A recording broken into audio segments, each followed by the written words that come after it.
Hello, hello world. Welcome. My name is Vinny L. Bringing you another installment of Truth of the Mind. Today I have a very special guest. My father has dropped in. Dad, would you like to introduce yourself? Yes, hello. My name is Lou. Alright.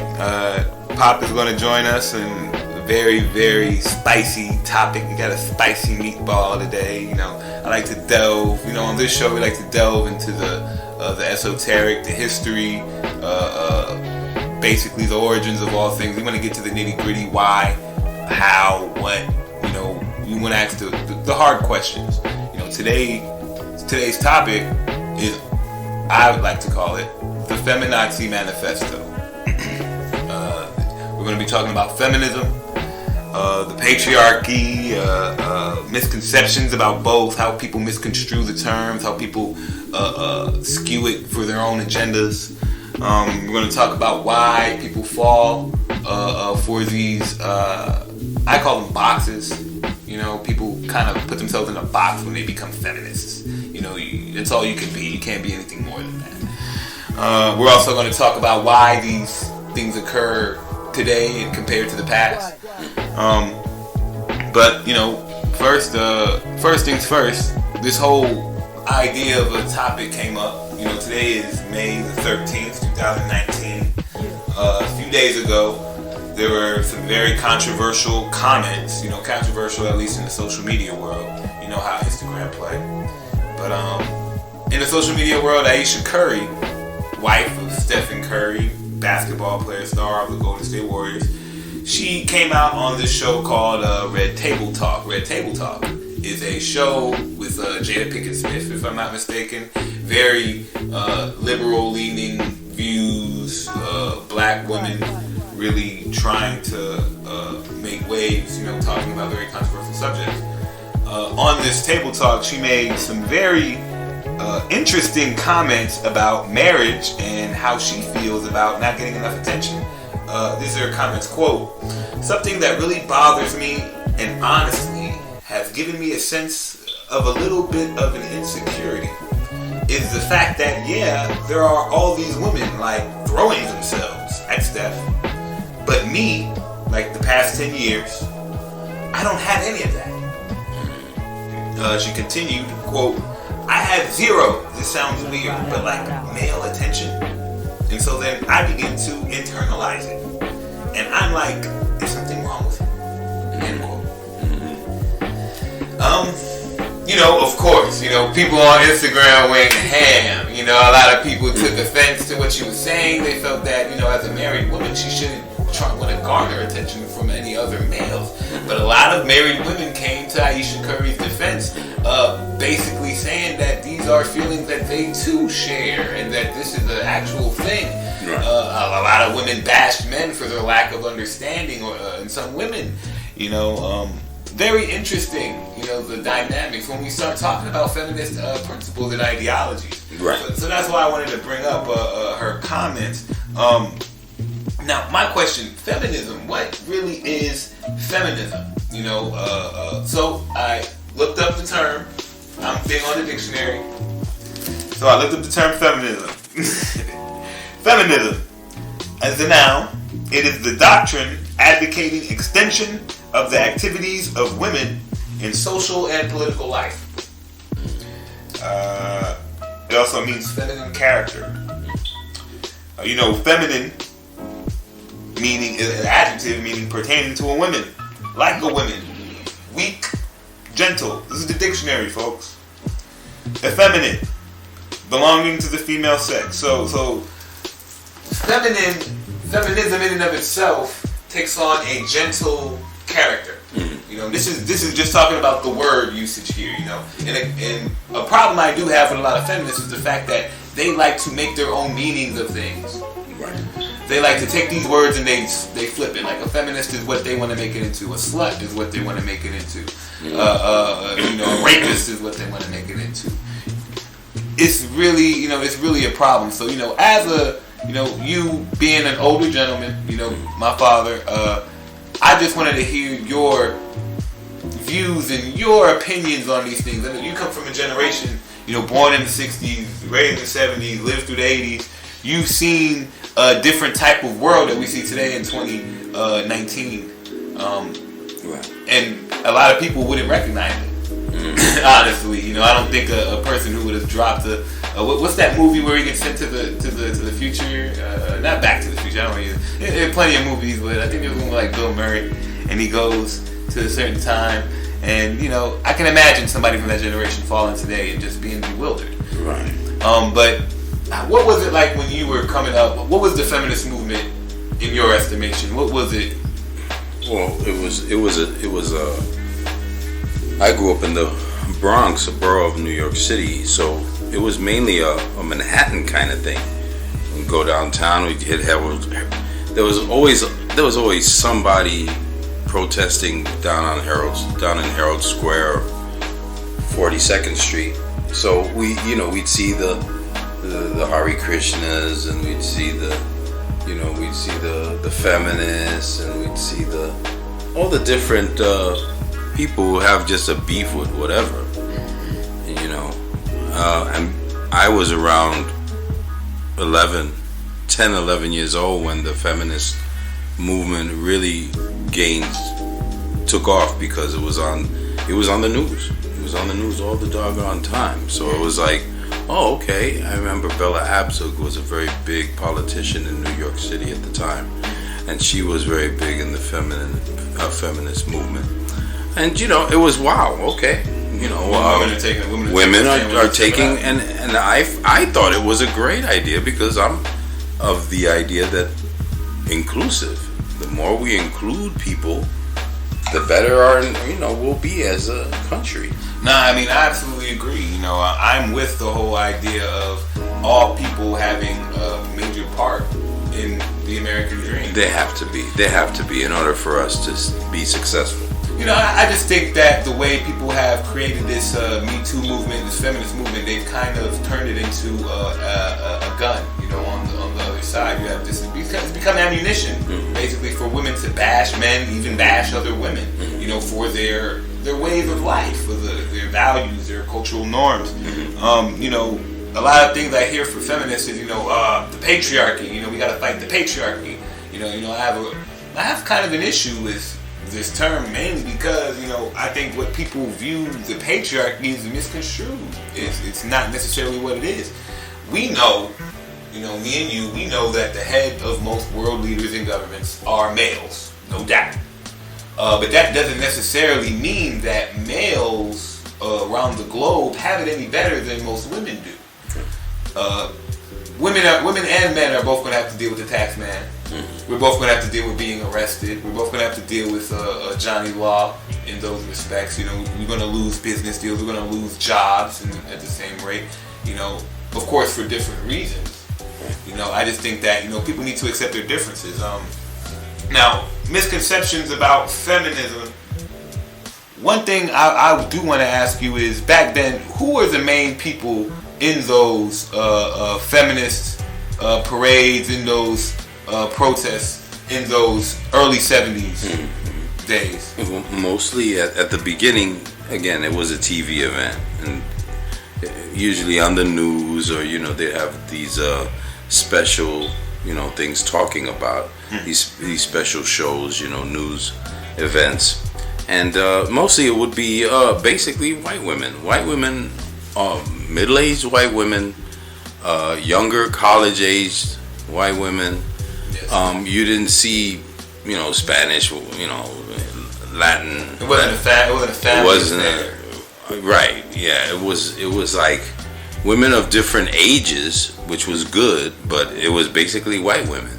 And so the Asians didn't participate, and the blacks didn't, and that's a good question, because of course being born in the Bronx, in those days, there was a huge Puerto Rican, Spanish community, big black community, right, ethnic community there. You would expect that those people would want to take hold of those values that they were seeing. How did they react to those protests? How did they react to that? Well, you see, the Spanish culture is very sexist, and it's very male dominated, and back then it was even more so.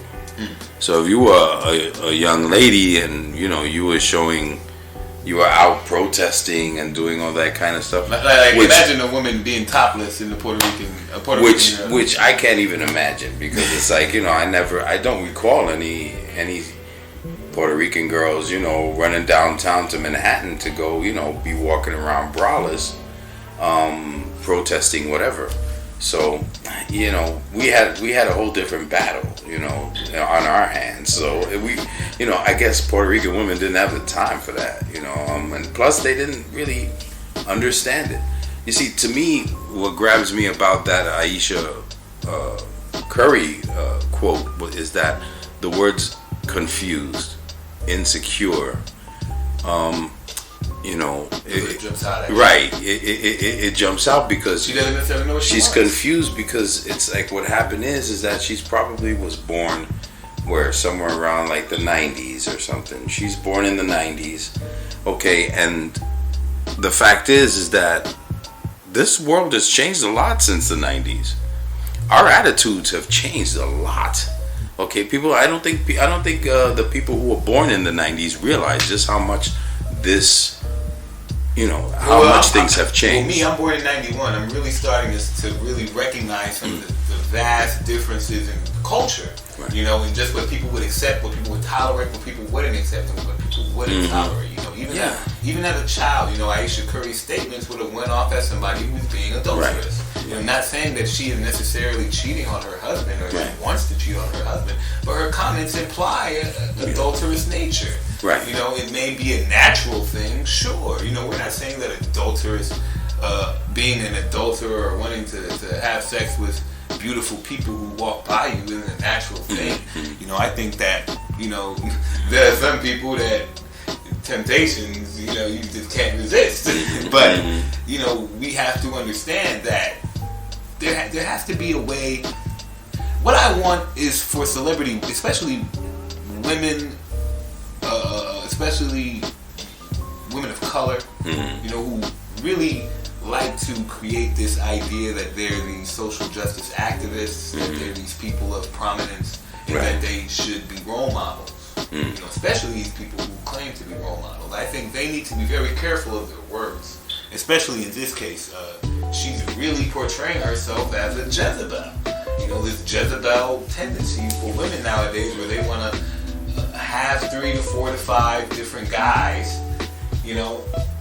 And again, I like to bring it up. What changed? What made it so that you could not do that back in the 70s to today, where you have women with 5 different men? She's married. People had shame then. Nobody has shame anymore. That doesn't. It's like, you walk out with your butt cheeks hanging out. So what? Somebody's checking it out. If you did that in the 70s, man, people would be like, somebody call the cops, man. It's like, so I mean, So what is this? Is this the MTV generation? Is it the influx of the internet? Is it the fact that everything's so easily accessible now? Do you think a big problem was also equality, the term equality, or the concept of equality versus the actual practice of it. You see what I'm saying? Well, equality was a different thing in the 60s and the 70s than what it is today. Exactly. It was a different animal. So it's relative. It's relative. It changes with the culture. And so like my attitude when I was in high school in the mid to late 70s was, women don't want to be equal. Look at all the things that men do for them.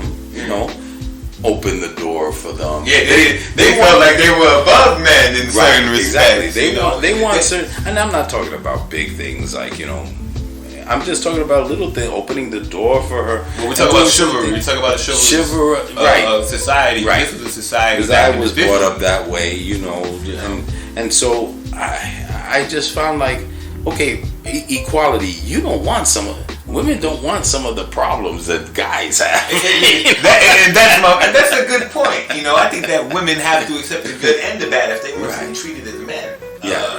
what I see is a lot of women want the good, but they don't want to take the bad. You know, precisely. And they want to be the same in the room, but they don't want to get the concept versus the practice. That's all I'm saying.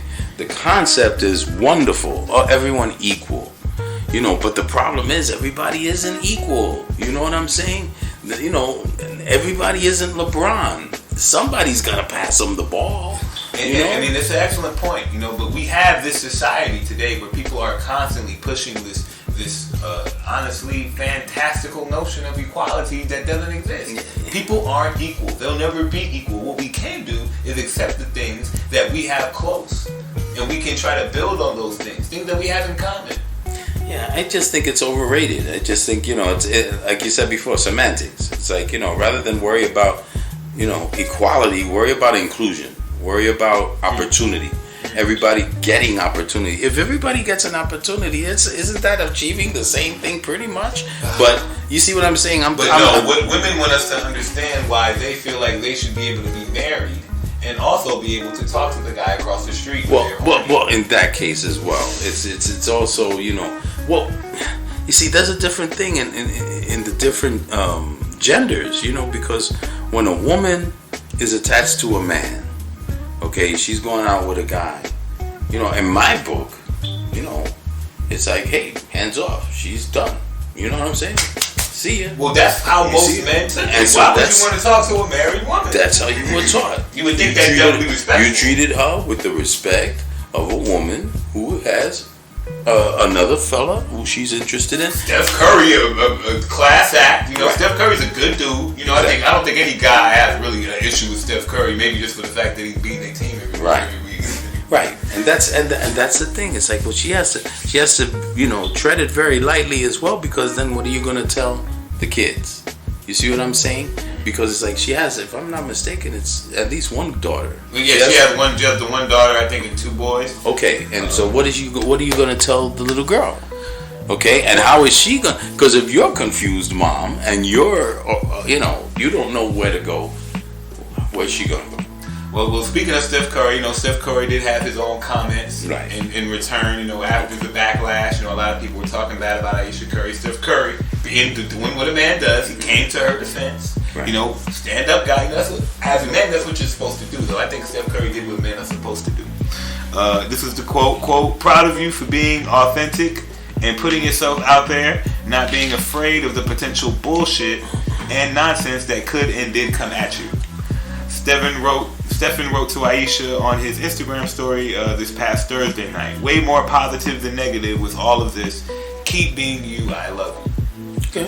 All right. And solid. You know, I think he handled that gracefully. You know, as gracefully as he could. Mm-hmm. You know, without adding any extraness drama. Yeah. What I just think that Ayesha Curry did, she put her foot in the mouth, and I think that's what a lot of women, they do, especially with some of their comments, the Issa Rays of the world, But you see, we have a 24/7. We have a 24/7 news cycle, including entertainment, and they need content, and there's a lot of people out here who need attention. You know what I'm saying? You know, the Christina Milan. You know, the people out here who need Cardi B, right? I mean, and this is another thing I want to talk about, especially with the feminist movement, is the acceptance of this slut identity, and the fact that women are embracing being sluts. I think it's probably one of the worst things that could happen, because you're talking about a population of women, a very, you know, I'm a Lupe Fiasco fan, and to all my hip hop fans out there, I'm a major Lupe Fiasco fan. One of his songs is called Bitch Bad. Bitch Bad, Women Good, Lady Better. And in the whole song, the point is he's replaying scenarios where a little girl is listening to her mother talk about how she's a bad bitch and she's far above average and yada yada yada. And these songs that, you know, reiterate this notion that being a bitch is a good thing, and that being a slut is a good thing, and that being a hoe is a good thing. And it turns into just a confusion, because now a boy, you know, think of the little boy who's listening to that. He knows what a bitch is. He knows he'll get slapped if he calls the wrong woman a bitch. But at the same time, he knows that certain bitches want to be called a bad bitch. And that's what makes her a great woman. And it causes the confusion, and it creates a battle of the sexes. You're seeing that out here today. You have young boys out here having sex with these young women, treating them like sluts. Because that's what they're seeing on the television. Honestly. Well, and it makes doubly dangerous is the fact that these boys are at the mercy of whatever they're watching, of the information that they're taking in. The YouTube generation, the SoundCloud generation, the Instagram generation. And they don't have anyone to sit by them, Dad, and tell them, hey, listen, that's wrong. Okay? Like I told you, a long time ago. I'm like, listen, you're either a player or you're not. You can't be halfway. You see, some guys are players. They can, Pippin and some guys, they're not cut out for that. You know what I'm saying? And you can spot them a mile away. You can tell when a guy's like, he just can't. He wants to be true to one girl. That's all right. We've seen it in history where you have great leaders and these great, rich, powerful men who can have dozens of wives and who can deal with that. I just don't think that that's for everybody. Right. No, it isn't. But again, the roles have been changed so much since the 40s, the 50s, the 60s. Throughout those decades, a woman's role, the women's roles are totally polar opposites. Another major point to talk about is just why did this happen? What caused this shift? You know what I'm saying? What was the product of those early feminist parades, those movements, those protests? What was the product of those, and what results do we see from those today? What were some of the things that happened? Like we were saying before about a lot of the tests that they did, that they were showing that the educational system was letting down a lot of the studies that were done, that a lot of the girls were just not getting the same education that boys were. Black girls, Hispanic and girls. Black girls, Spanish girls, exactly. So they adjusted the whole education system to emphasize, and there were more programs. And as it turned out, there were more programs like in the 80s when I started having kids. There were more programs for the girls than there were for the boys. And it's interesting because you see the result as a after effect of those studies. I mean, you can just go to any middle school, go to any elementary school, and look at the teachers. Go to any doctor's office and you see the professionals there. Go to any laboratory and you see the amount of women there.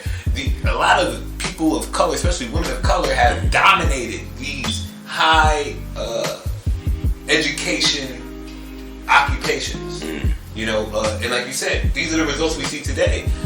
It's also taken away, I think, from many males in certain respects. Males have been reverted back to more of a less academic, with more trade jobs, more mechanic. You have more male mechanics now than you may have had, in those days. What is something that you've seen, at least in the job, the overview of the job, males and where they worked then and males and where they work now, and women and where they worked then and women and where they work now. What changed? What do you think? What was something that you had? Well, women weren't managers then.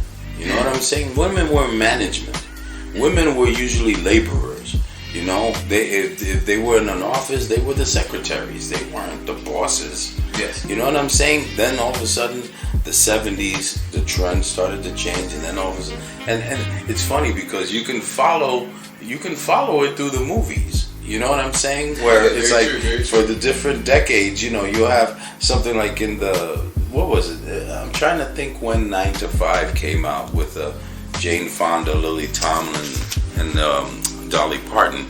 I want to say like late 70s, 1980s. 1980 it came out. So that's when things were starting to change. When it was like, women wanted to empower themselves. This was the after effect of the whole. That's a cultural mark in that respect. 9 to 5. That movie was huge. Even me, I was born in the 90s. I know of that movie. It was huge. Yes. Women taking a major role. And that movie would never have been made in the 60s. Okay, I mean. No, that's a great point. That's only 20 years. It's only 20 years. 20 years. In some cases, maybe even less. So I mean, promiscuity was not looked at very kindly. I remember.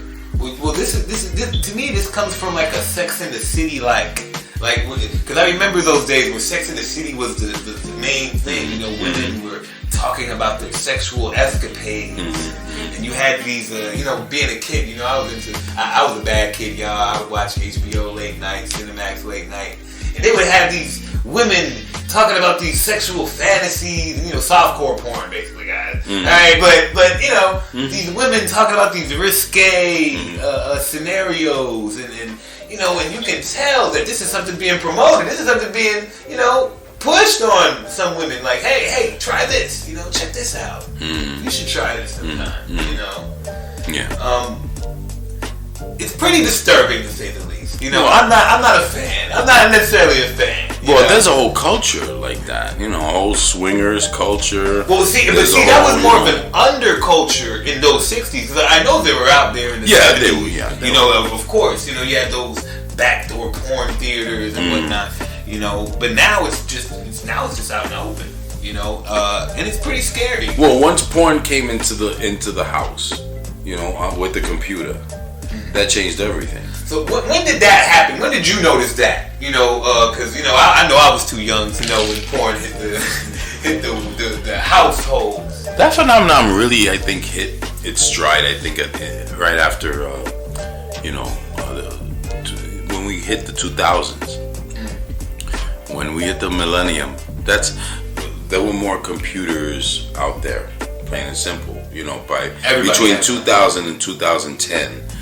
I think it really accelerated where it got where everybody had a computer now. You can pull up porn now, and it's too easy. And that's something I like to give, and this is something I also want to talk about. I want to give kudos to those radical feminists out there, because there are feminists who actually radical feminists who actually push actual feminist tenets. You know, they are against basically showing women off as sluts. Right. You know, they don't accept that. You know, they are abashedly against it. You know, and I feel that when feminists, proclaimed feminists, such as Amber Roses of the world, who come out and say they're feminists, but walk around in a thong, bending over so everybody can see up their urethra.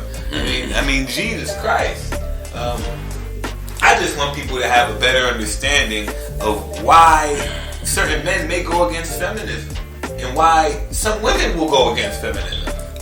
Well, there's parts of everything that are cool, and there are parts of everything that, you know, are not so cool. That it's very difficult to find anything that you're 100%, you know, everything that they, you know, proclaim or everything that they follow. That's why I don't like you people agree with. who want to so staunchly stamp themselves with this feminist tag. Right. They're staunch feminists. You know, just like being a staunch Republican. You can't get out the Republican Party. You can't get out the elephant's ass. All right, you can't come up with anything different because you're stuck in this box. You know, I want people to expand their consciousness, expand their minds, try to find deeper meanings in all the things they do, and try to evolve, be something more. Yeah, but what is the intent? Again, if the intent is to knock other people down, to knock men, in this case, feminists trying to knock men down. Yes. Okay, what is the end game? Okay, what is the idea? Yes. What is your agenda? So what do you want to do? You know what I'm saying? So, and a lot of it is also tied into the gay movement, the LBGT. Well, you know, a lot of we couldn't talk about back then. Well, a lot of issue that I have, you know, because, you know, I remember when gays started becoming a thing in the household, you know, because it wasn't a thing when I was a young boy, that, you know, queer I would destroy guy, you know, things like that. When I saw a great embracing of it with women and how it tied into the feminist movement. Now you had gays and women walking hand in hand. It was weird because it was like, I remember they took Ellen DeGeneres off. They took her show off because, you know, it came out that she was gay. Okay, duh. All you had to do was look at her to see that she was gay. But it was like, all of a sudden, you know, well, she said it. She admitted it. She came out of the closet. And then they got rid of her show, you know, for that. And then, like, I think 5 years later, these guys on Will and Grace were kissing. You know, so it was that's how quickly it changed. It just that's absolutely true. And Ellen DeGeneres, now she's a household. And now she is like beloved. She is, you know, it's very strange how culture works. You know, and I just think that all these things are tied together. the LGBT movement, the feminist movement, the Me Too, and also the proliferation of social media, of media in general. Media is just everywhere. I mean, it's exploded to a point where people can't even contain themselves. I mean, you talk about the dopamine level on this. When I was a kid, you couldn't get the final of a West Coast baseball game that night. You had to wait till the next morning for the newspaper to come out. Okay, now it's like you can watch it real time. Are you serious? You couldn't do that in 1969. When I was a kid, you had to wait until the next week to see that episode. If you missed that episode, it was over. Too bad. You missed it. It was done. You had to wait till the tape maybe came out. If it came out. If. So again, it's a different generation. So, but what I like to do here is I like to offer solutions. I want to bring solutions to people who have these issues. You're dealing with feminists. You're dealing with people who don't understand that, hey, they may be out of line. But how do you deal with a person who is blinded by their feminism or is blinded by feminist ideology that doesn't necessarily hold water? You can poke holes in it easily. Yeah. You have to have a lot of insight into yourself and what your intention is. You see, because what happens is that being a woman used to be a liability, but now it's turned into a strength, and so it's the equivalent of somebody using their crutch to hit you over the head with it. You know what I'm saying? It's like, okay, this is gonna help me walk, so bam, I'm gonna knock you upside the head with it. It's like, whoa, wait a minute, what's up with that? That wasn't the original. What was the intent? What was the end game? Well, I mean, but what are we here for? An effect of that, and now you have men who are now becoming male maninists. You have the MGTOW movement. I don't know what that is. I don't even want to know. Does that have to do with the dresses? No. MGTOW is not transsexual. I don't want to talk about MGTOW means men going their own way. All right, it is a movement where men, seeing the Jezebel spirit of these crazed women, are walking away and totally denying them, or totally treating them like the objects they clearly want to be treated as. Some men, they call themselves red pillars. You got the red pill, those types. And they're usually conservative Republican guys that are usually MGTOW, usually very more right-leaning, I find. But again, a lot of young men are finding solace with these maninists because they're finding these women who, one, don't know what they want. They don't have a pure intention with what they're doing. Men are being, I'll tell you this right now. A man takes it much harder than a woman takes rejection. Much harder than a woman does. I think women have a huge misconception on rejection and dealing with rejection. I think both sexes have to come to an understanding on that front. I am biased though. I'm not gonna lie. I'm a man here. I'm a 27-year-old male. All right, speaking on this, so I am very biased. I'm not afraid of any women putting me in my place. But that's the type of thing we need.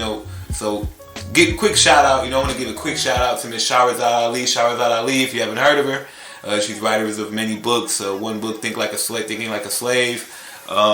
How to Understand the Black Woman by the Black Man. How to Understand the Black Woman for the Black Man.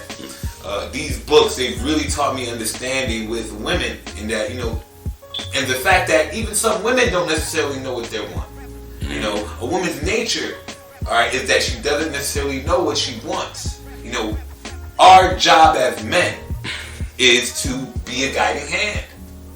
Not necessarily be overbearing, not necessarily tell them how to live their lives, not necessarily be the one who makes the decisions for them, but simply being a buffer so that they don't make these stupid decisions like Aisha Curry's making, like Cardi B making, pregnant, spreading her legs on the stage. Alright, things like that. When you have Amber Rose slut walks, little mini slut walk girls saying they want to be sluts when they grow up. So then you got the babies talking about slut walking around and wearing it's just, that promiscuity. I just don't, and it's just not a good thing. Then you got the whole fact that, these women are taking birth control, they're getting abortions every 5 seconds. Alright, listen. Alright. Yeah, it gets pretty involved after a while. It gets pretty involved. I mean, this is very important stuff. You know, I think that a woman has to really, really respect her body. A woman really has to understand her power. Well, again, I always put it to the parents. How are you raised? Did your mother emphasize that?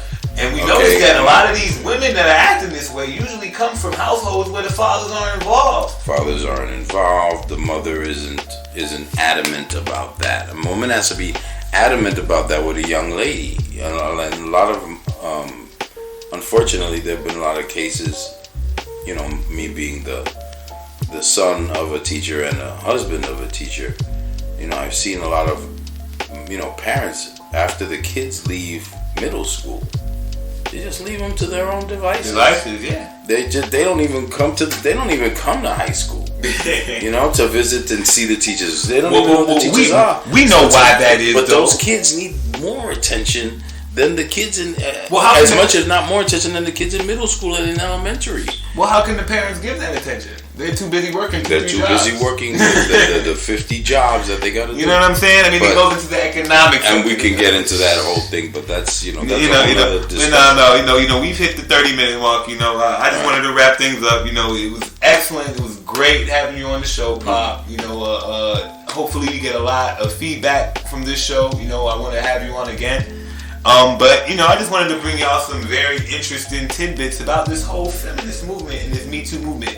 You know, what things we can do differently, you know. My final words on this basically is that men and women need to understand that we are not equal. Alright, women will always be greater than men. Why? Because women birth men. I've never seen a man birth a woman. It might say it in the Bible, but show me somebody from a man's rib create a woman. Alright? I want women to understand that they have immense power and that they have immense responsibility with that power. My favorite hero is Spider-Man. With great power comes responsibility. And we need to understand that in order for us to become... What is the goal here? The goal is to rise the people, to bring the people up. Education, morals, high society, high culture. Alright, we're talking about the future here. Is the future us running around having sex every 5 seconds and popping abortion pills? Is that the future? What's the future that we're talking about here? Is the future we're talking about here marriages where you can talk to any guy you see on the street and just have sex with him? Because it's how you feel? Alright? I just want us to think more about these things, you know, man. But, you know, I'm going to sign off. Again, this is Vinny L. Have a good evening, morning, afternoon, wherever you are. And I hope you come back and visit us again. Man, round of applause for Pop, man. I gotta give a round of applause for Pop, man. Very, very proud to have him on the show, you know. But again, peace and love, everyone. Talk to you soon. Peace.